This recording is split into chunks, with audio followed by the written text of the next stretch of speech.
¿Cómo están, hermanos? Dios los bendiga, un gusto verlos. Una alegría para mí realmente estar aquí en casa.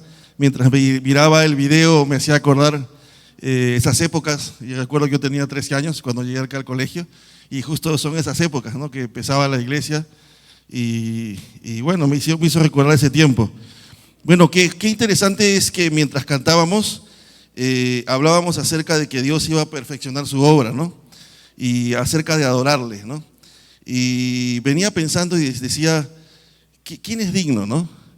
¿Quién es digno quién es digno de estar aquí y poder hablar su palabra tan santa? ¿Quién es el suficiente digno para hacer eso? Pero Dios, en su amor y en su misericordia, ha prometido de que Él va a perfeccionar la obra que empezó en nosotros. ¿Se acuerdan ustedes cuando abrieron su corazón a Cristo y decidieron seguirle? Y han visto en el amor y el favor de Dios cómo Dios ha ido moldeando sus vidas y cómo aún a veces Dios ha ido corrigiendo duramente y a veces hemos tenido que ser avergonzados para poder cambiar. ¿Recuerdan esos momentos cómo Dios trabaja con nosotros?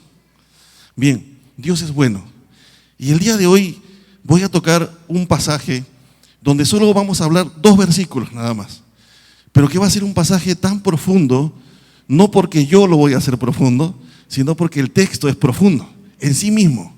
No somos nosotros, en realidad, cuando los expositores de la Escritura, cuando nos paramos al frente a exponer la palabra, es la palabra por sí sola la que tiene vida. Y el día de hoy esta palabra va a ir para todos. Y me voy a poner así en la misma dirección que ustedes. Porque el día de hoy esta palabra va a golpear nuestro corazón. Porque la Biblia dice en Santiago que la ley de Dios es como ese espejo que nos muestra quiénes somos de verdad. Y se dice que la Torá en hebreo, en el Antiguo Testamento, significa la instrucción de Jehová.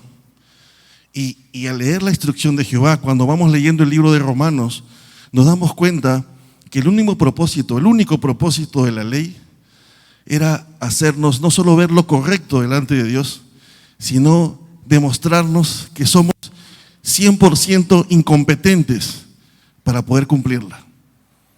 Y que no podemos cumplir la ley a menos que tengamos a Cristo y al Espíritu Santo en nosotros. Y aún así, no podemos experimentar la perfección total, que solo experimentaremos cuando estemos en su reino. Y el día de hoy los invito a que abran sus Biblias en Romanos capítulo 12, del versículo 1 al versículo 2.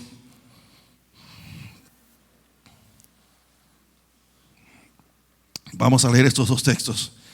Dice así: así que, dice Pablo, así que, hermanos, os ruego por las misericordias de Dios que presentéis vuestros cuerpos en sacrificio vivo, santo, agradable a Dios, que es vuestro culto racional.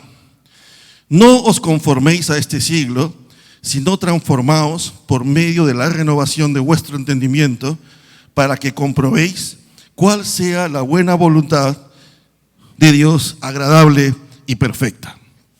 El día de hoy vamos a ver solo esos 2 textos. Una de las cosas que todo cristiano debe entender y comprender es que los creyentes somos estudiantes de la Biblia hasta el último día de nuestra vida. Nunca vamos a terminar de aprender, pero debemos recordar que el Señor Jesucristo, o que Dios, a través de su revelación en la Biblia, nos dice que debemos escudriñar las Escrituras y que debemos profundizar en ellas, ¿verdad? A mí me llama mucho la atención cuando en Mateo capítulo 7, cuando se habla de los 2 cimientos, y en el libro de Lucas se cuenta la misma historia, se compara al hombre sabio y al hombre necio, y se dice que el hombre sabio excavó, dice, y empezó a cavar, hasta encontrar la roca, que es Cristo. Entonces, la pregunta es, en el momento que nos convertimos o que aceptamos a Cristo, ¿nos quedamos ahí o hay más? Se dice que existe la justificación, ¿verdad? Pero también existe la santificación y vamos camino a la glorificación. Bien, el día de hoy quiero que ustedes, junto conmigo, entendamos lo siguiente. Dice el texto: así que, hermanos, os ruego por las misericordias de Dios. Como somos estudiantes de la Biblia, tenemos que entender que cuando estudiamos la Escritura, debemos tener ciertos principios. No podemos leer la Escritura aislada.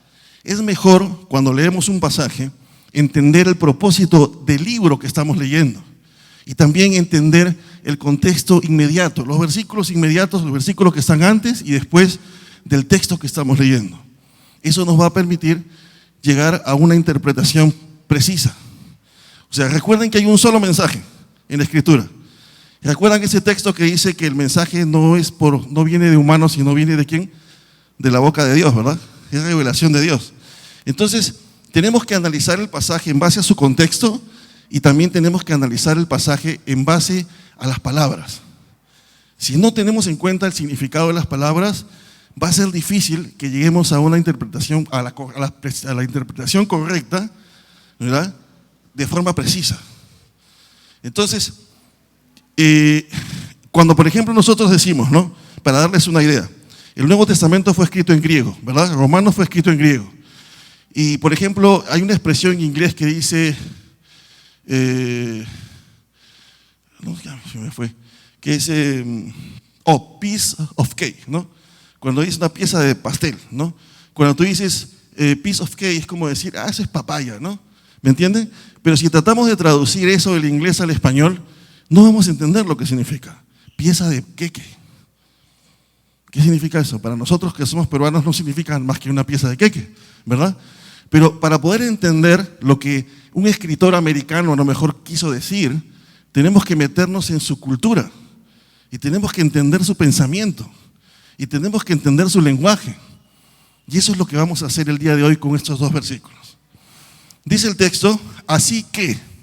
Esa palabra dice, así que, no está por las puras, porque después dice, hermanos, así que dice, os ruego por las misericordias de Dios. Esa palabra así que, en la gramática se le puede decir que es una conjunción. ¿Qué cosa es una conjunción? Es algo que une un párrafo anterior con un párrafo posterior. O sea, es como una conexión, vamos a decirlo así, ¿ok? Pero es una conjunción subordinada. ¿Qué cosa quiere decir eso? Que la oración que viene después depende de la anterior. Entonces, cuando Pablo está diciendo aquí, así que, dice, hermanos, os ruego por las misericordias de Dios, uno dice, así que, ¿a qué se refiere? Quiere decir que hay una idea anterior que está conectada con esta. Por eso Pablo dice, así que os ruego por las misericordias de Dios. Y tenemos que pensar, ¿cuáles son esas misericordias de Dios? Ahí está la respuesta a cuál es el párrafo anterior. Pablo está mencionando las misericordias de Dios. ¿Cuáles son esas misericordias de Dios? Esas misericordias de Dios, hermanos, si leemos Romanos, porque estamos en el capítulo 12, si leemos el capítulo 1, el capítulo 11, que son los 11 capítulos anteriores al capítulo 12, vamos a poder entender mejor este pasaje. ¿Por qué? Porque Pablo, cuando habla de las misericordias de Dios, ¿sabes a qué se está refiriendo? Al mensaje completo que hay del capítulo 1 al capítulo 11. ¿Saben cuál es? Pablo demuestra primero de que todo hombre, todo ser humano, no importa su cultura, judío, griego, lo que sea, es culpable delante de Dios porque es pecador. Y por lo tanto está condenado al infierno. Porque no tiene escapatoria. Pero luego que Pablo demuestra que todo el mundo es pecador, aún los judíos, que se creían súper santos y que pensaban que ellos eran mejor que los gentiles, luego Pablo les da una salida y les habla de la justificación por la fe. Y luego vienen términos como la redención, que Cristo nos compró con su sangre, términos de la justificación, que fuimos justificados. ¿Por qué? Porque éramos culpables delante de Dios, pero Jesucristo tomó nuestro lugar en la cruz y nosotros no tomamos ese lugar. Y Él se hizo pecador por causa nuestra. ¿Me entiendes? Y luego, ¿por qué? ¿Por qué fuimos nosotros salvos? Porque fuimos justificados por la fe en Jesucristo. Entonces, ¿de qué habla el capítulo 1 al capítulo 11? Habla de un Dios misericordioso y amoroso que justificó a hombres pecadores, culpables, por haber tenido fe en ¿quién? En Cristo. Y esas son las misericordias de Dios. De lo que es un resumen, ¿verdad? Porque es largo. Pero en resumen, esas son las misericordias de Dios. Que Dios dio al mundo a su Hijo unigénito para que todo aquel que en Él crea no se pierda, mas tenga vida eterna. Y tú y yo hemos creído en Él. Bien, y eso es parte de su amor y su misericordia. Imagínate si no hubieses tenido esa oportunidad. ¿Qué sería de ti? ¿Qué sería de mí? Iríamos camino al infierno. Pero Dios se complació. Aún dice Efesios que Él se complació en hacernos, y nos adoptó, y nos hizo hijos suyos, coherederos con Cristo. Miren, ¿se dan cuenta del valor que tiene? A veces nosotros decimos, pero ya soy creyente, pues ya está bien, pues. Y no valoramos lo que eso significa. Y Pablo nos está diciendo, así que, o sea, debido a todo lo que has entendido en el capítulo 1 al capítulo 11, dice, te ruego, por esas misericordias de Dios que acabas de leer, que presentéis vuestros cuerpos en sacrificio vivo. Cuando el texto dice que presentéis, ahí la palabra griega significa, quiero decírselas. A veces pensamos de que cuando alguien quiere predicar en griego es porque quiere lucirse.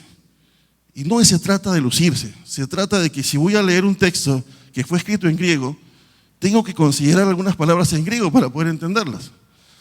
Esa palabra que es paristemi significa presentarte, significa que tú vas, así como cuando en el Antiguo Testamento llevabas la ofrenda delante de Dios, tú vas y te presentas delante de Él. Como cuando hay otros textos que dice, preséntate delante de Dios aprobado. Entonces te presentas delante de Él y dice, preséntate como un sacrificio. ¿Qué significa eso? Que ya sabes que vas a morir. Todo aquel que se presenta como un sacrificio es que sabe que tiene que morir. Y ahí viene lo que les dije hace un rato al principio. Este es un mensaje que nos cae a todos. La pregunta es, ¿tiene esto alguna correlación? ¿Hay algún pasaje paralelo que nos muestre esta idea? Sí, Gálatas 2:20. Mas ya no vivo yo, mas vive Cristo en mí. Que se supone que debería ser así, ¿verdad? Es lo que debería ser en tu vida y en la mía. Pero a veces no lo es. Y Pablo está diciendo, dice, preséntate como un sacrificio. O sea, que ya sabes que vas a morir, que no debes vivir tú. Ya no puedes vivir tú, ni yo. Que quien debe vivir, ¿quién es? Cristo. Pero miren lo interesante. Ahí no termina. Sé que solo tenemos 17 minutos, pues voy a hacerlo preciso, corto. Dice aquí, presentéis vuestros cuerpos. Ahí la palabra cuerpos, hermano, es una figura literaria que no necesariamente se está refiriendo al cuerpo, ¿ok? Sino que también a veces, en base a otros pasajes que Pablo utiliza en otras de sus cartas, se refiere también a tu personalidad, a tu mente. O sea que cuando te presentas como un sacrificio delante de Dios, no solo presentes tu cuerpo como instrumento de justicia, sino que también presentes tu personalidad, tu alma, tus pensamientos delante de Dios. Y lo interesante de esto, hermanos, es que Pablo da tres epítetos que vendrían a ser tres adjetivos que le da este sacrificio. O sea, Pablo le da tres características a este sacrificio. O sea, este sacrificio que tú y yo tenemos que hacer no es un sacrificio cualquiera. Pablo le va a dar tres características importantes. Primero, va a decir, es un sacrificio vivo. Y esto dice, ¿pero qué tiene eso de diferente? Pues que antes los sacrificios eran animales muertos, ¿verdad? Y ahora que Cristo murió en la cruz, y como dice Hebreos, Él ha sido declarado sumo sacerdote, Él es el supremo, los animales muertos ya no sirven. El único sacrificio y la única adoración que es valiosa para Dios es tu vida, en vida. Por eso dice sacrificio vivo, tu vida y la mía en vida. Que te presentes y yo me presente delante de Dios y diga, ¿sabes qué, Señor? Sé que he hecho mal, sé que estoy viviendo yo, pero hoy vengo a decirte, quiero vivir para ti. Quiero que tú vivas en mí. ¿Me entienden lo que trato de decir? Pero Pablo dice, es un sacrificio vivo. ¿Por qué? Porque ese sacrificio de no vivir tú es de por vida, es para siempre. Es hasta que tú y yo nos vayamos. No es solo por un rato. Es algo que tenemos que vivir día a día, ¿no? Es como, algunos han visto esa película donde los esclavos los meten en un barco y reman y reman y reman y reman y les meten latigazos. Pablo menciona ese término de esclavo una sola vez en el Nuevo Testamento y es uperetes. Era un esclavo que lo metían al fondo de los barcos al remar. Y la única forma de que ese esclavo sea libre era muerto. Nadie podía sacarlo de ahí. Solo para que volviera a ver la luz tenía que morir. Bueno, ni la miraba, ¿no? Entonces es hasta la muerte. Y Pablo dice, miren, dice, no solamente tiene que ser vivo, tiene que ser santo. ¿Por qué? Porque Pablo está diciendo que Dios demanda que cuando nos presentamos delante de Dios como un sacrificio vivo, debemos ser santos porque debemos estar apartados solo para Él. Y deberíamos apartarnos del pecado. Y deberíamos acercarnos solo a Cristo. ¿Me entienden esas características? Son importantes para poder entender el versículo 2. Dice, y también debe ser agradable. O sea, que debe ser algo que a Dios le agrade. ¿Y cómo podemos nosotros determinar qué es agradable y qué no es agradable a Dios? ¿Cómo podemos saber qué es legal y qué no es legal? Revisando las leyes. ¿Cómo podemos saber lo que a Dios le agrada? Conociendo su palabra. Y ahora, miren, y justo, miren lo que dice Pablo. Dice, vuelvo a leerlo, dice, así que os ruego por las misericordias de Dios, capítulo 1 al 11, que presentéis vuestros cuerpos en sacrificio vivo, santo y agradable a Dios, que es vuestro culto racional. Ahí la palabra culto es la palabra griega latreia, que significa servicio, adoración. Y la palabra racional, que es lógicos, miren lo que significa. Uno piensa que esto quizás no tenga sentido. A veces cuando lo leemos tan rápido que no captamos lo que Pablo quiere decir. Pablo está diciendo que el hecho de presentar nuestros cuerpos como un sacrificio vivo, santo y agradable a Dios, dice, es nuestro culto racional. ¿Saben qué significa eso? Que es tu adoración lógica, por decir así. La pregunta es, si hay un hermano aquí, ¿verdad?, que le regala $2,000 a este hermano, ¿sería lógico que este hermano después de una semana lo trate mal? No, pensemos en lo lógico nada más. ¿Sería lógico? Lo lógico sería que a lo mejor la siguiente semana el hermano le diga, hermano, ¿cómo está? ¿Verdad? ¿No sería eso lo lógico? A eso se refiere Pablo. Pablo está diciendo, dice, ¿por qué tiene que ser tu culto racional?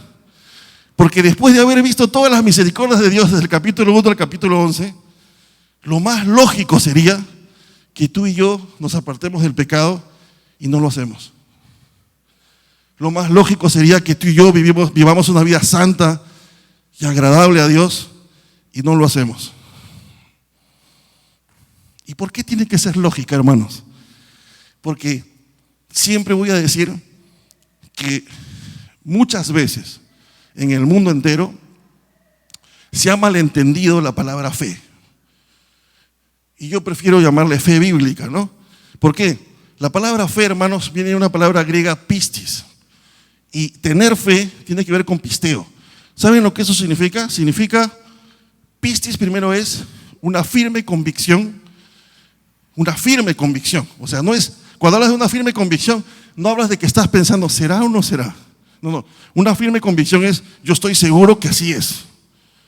Entonces, ¿qué cosa es fe? Es una firme convicción de lo que tú has oído acerca de Dios. Por eso cuando tú crees en Cristo, tú no crees en Cristo porque tú has puesto tu mente en blanco y has dicho creo en Cristo. No, tú crees en Cristo porque, bueno, es un proceso que el Espíritu Santo hace en tu mente, pero que en ese momento tu mente cree que todo lo que tú has escuchado de Cristo es cierto, que Dios lo resucitó de los muertos. Por eso en Romanos dice que si tú confiesas con tu boca que Jesús es el Señor, ¿no?, y declaras que Dios lo resucitó de los muertos, ¿serás qué? Serás salvo. Y ahí la palabra confesar es homologueos. ¿Qué significa homo? Igual. Logos, palabra. ¿Qué significa? Que estás confesando lo mismo que el Padre dice de su Hijo. Tú confiesas lo mismo. Tu mente ha sido transformada y confiesas que Cristo es el Señor, que Cristo es el Mesías, que Cristo resucitó de los muertos, que Cristo es Dios. ¿Me entienden? Eso es fe. Fe no es lanzarse al vacío y decir, bueno, no veo nada, pero yo creo. Eso no es fe. Fe es decir, yo he leído las promesas de Dios en la Escritura. Yo conozco a mi Dios. Yo conozco lo que Dios hizo. Yo conozco lo que Dios dice. Y en base a lo que Él dice y lo que yo conozco de Él, yo creo. ¿Me entienden? Esa es fe bíblica. Y hermanos, ¿saben lo que eso significa? Significa, hermanos, que por eso nuestra fe y nuestra adoración es racional. ¿Por qué es racional? Porque tú adoras a Dios también con tu mente. Porque cuando nosotros cantamos, adoramos con el entendimiento. Y lo más interesante, hermanos, es que esto es profundo. Yo me emociono con eso, ¿saben por qué? Porque a veces hay personas que piensan que los que seguimos a Cristo somos descerebrados, ¿no? Y nuestra cabeza está hueca, ¿no? Pero gracias a Dios que no es nuestra cabeza, que es el Espíritu Santo, quien nos permite poder comprender la Escritura. ¿Me entienden? Y nos hace entender, nuestra mente es transformada para poder comprender cosas que son imposibles de comprender sin Él, sin el Espíritu Santo.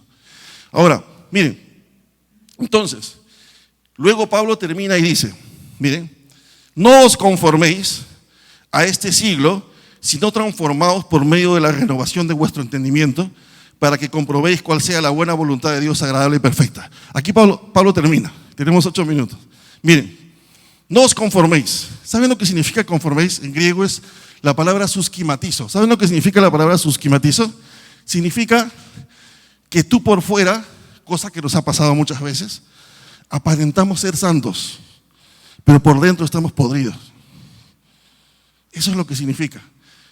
Eso es lo que Pablo está diciendo. ¿Cuántas veces caminas y pretendemos ser santos? Estoy bien, todo bien, sí, estoy en santidad, pero estamos oscuros por dentro, apartados de Cristo. No oramos, no leemos la Escritura, no ayunamos, no predicamos, no estudiamos la Escritura. ¿Me entienden? Pero mostramos por fuera algo que no es. Y esa es la palabra griega que Pablo utiliza ahí, susquimatizo. ¿Qué significa eso? Significa reflejar algo externo que no existe en tu interior. O sea, en otras palabras, una falsedad. Que estamos viviendo una falsedad. Y Pablo nos está diciendo, no os conforméis a este siglo. ¿Por qué dice eso? Porque este siglo actúa así. Porque este siglo se mueve de esa manera, en base a la hipocresía. Pretendiendo ser buenos, pero en el fondo son malos. Ahora, dice, sino transformaos por medio de la renovación. Eso de ahí es profundo. Si lo vemos así, dice, si no transformados por medio de la renovación de vuestro entendimiento. Transformados. Ahí la palabra transformados es metamorfo. ¿Saben esa palabra qué significa? Esa palabra que Pablo utiliza ahí significa que hay un cambio externo real, verdadero, producto de un cambio interno. O sea, conforméis, susquimatizo, en griego significa que estás mostrando algo externo que es falso, porque tu interior no lo tiene. En cambio, transformados, metamorfos, significa que estás mostrando por fin un cambio externo real, porque realmente había un cambio interno en ti. Entonces Pablo nos está diciendo, dejémonos de ser falsos, ¿verdad? Me pongo con ustedes porque la palabra de Dios es nuestro espejo. Y la idea es que hoy todos salgamos de aquí motivados a ser mejores. Y la Escritura está diciendo, no te conformes, no actúes como los demás que muestran por fuera lo que no son, pero por dentro están muertos. Sino realmente transfórmate y muestra por fuera un cambio verdadero, porque realmente ha habido un cambio interno por ti, en ti. ¿Saben dónde más se utiliza esa palabra metamorfo? Cuando Jesús hace la transfiguración. Es un momento especial, porque los apóstoles, por primera vez, pueden ver la naturaleza divina ¿de quién? De Cristo. Y esa es la idea que dice el pasaje. O sea, en otras palabras, el pasaje nos está diciendo, deja que los demás vean la naturaleza divina en tu exterior. Es lo que Pablo está diciendo. Mostremos que realmente ha habido un cambio real y verdadero en nosotros. Que realmente somos veraces. Que realmente somos verdaderos. Y dice ahí, por medio de la renovación de vuestro entendimiento. ¿Cómo es que nos vamos a transformar? Por medio de la renovación de nuestro entendimiento. Y miren qué interesante. Renovación ahí tiene que ver con un cambio. Entendimiento, la palabra griega ahí es mente. Significa, sino que tu mente sea transformada y cambiada. ¿Cómo? Por medio de la Escritura. Nunca me voy a olvidar, siempre recuerdo, para los que conocen al pastor Wilfredo Beltrán, él siempre nos decía, ¿no? El Espíritu Santo es capaz de transformar tu voluntad. Él lo puede hacer, pero el que es capaz de transformar tu mente es la Escritura. Y si tú quieres que tu mente sea transformada, tú tienes que estudiar la Escritura. Hermanos, damos gracias a Dios que tenemos una escuela bíblica aquí y también hay un seminario. Los que no han ido todavía vayan. Necesitamos escudriñar las Escrituras para que nuestra mente sea transformada. Y ahora, miren lo que dice aquí Pablo. Dice que solamente a través de la renovación de nuestra mente, y esto no les hace acordar otra cosa que aprendieron en Pasos a Nueva Vida. ¿Se acuerdan? Metanoia, arrepentimiento, ¿qué era? Cambio de mente. O sea que aún este texto nos indica de que ese arrepentimiento es continuo, es diario, ¿me entienden? Y luego Pablo termina diciendo, para que comprobéis cuál sea la buena voluntad de Dios agradable y perfecta. Y ahí termino, me quedan 2 minutos 39. Dice, esa palabra comprobéis, de la palabra griega dokimazo, se utilizaba para que cuando tenías bastantes minerales, pudieras examinar uno a uno y descubrir cuáles eran puros y cuáles estaban contaminados. Entonces, Pablo está diciendo, si nosotros realmente queremos ser transformados de adentro por el poder del Espíritu Santo y reflejar ese cambio en nuestra vida externa, tenemos que renovar nuestra mente y nuestra mente tiene que ser transformada a través de la Escritura. ¿Para qué?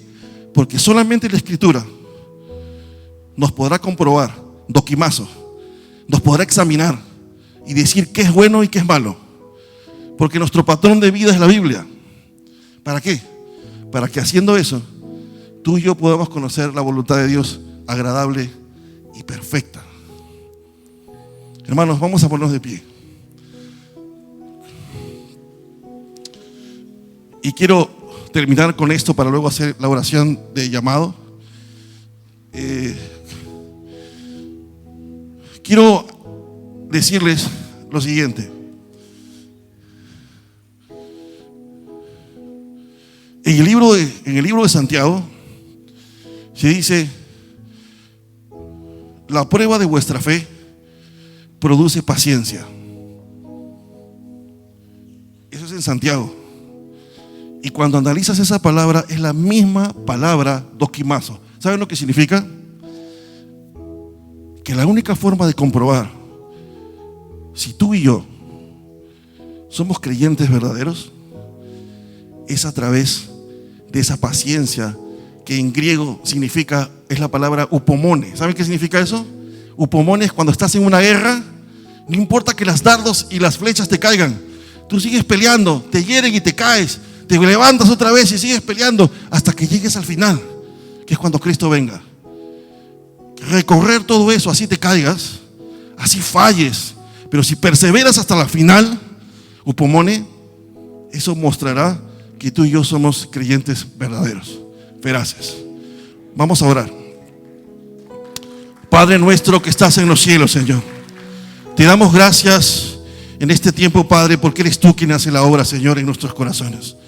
Nosotros somos imperfectos, pero tú has dicho en tu palabra que tú vas a perfeccionar la obra que has empezado en nuestras vidas, Señor. Y te damos gracias.